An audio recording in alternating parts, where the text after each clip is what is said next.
po, hindi man po natin pwedeng tanggapin ang katawan ni Kristo outside of the Eucharist. Tama hindi. Di ba natatanggap lamang po natin ang banal na katawan ni Jesus sa banal na komunyon sa loob ng misa. Kaya po dalawang bagay po ang ating pagdinilayan ngayong umaga. Una, in the Eucharist, it is all about God. Tandaan po natin, ang banal na misa ay tungkol sa Diyos. Because the Eucharist itself is a sacrament of love. Kasi po, sa loob ng misa, parang summarize po misa ng totoong pagmamahal ng Diyos.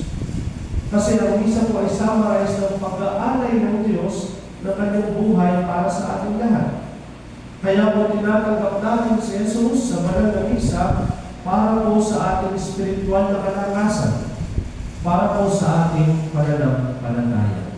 Kaya po mga kapatid, lagi po natin tatandaan, ang misa po hindi dahil sa pare, ang misa po hindi dahil sa kuwan, ang misa po hindi dahil sa mga tao na nag-aalay o kuwan. Ang misa po ay dahil sa Diyos. Kaya mga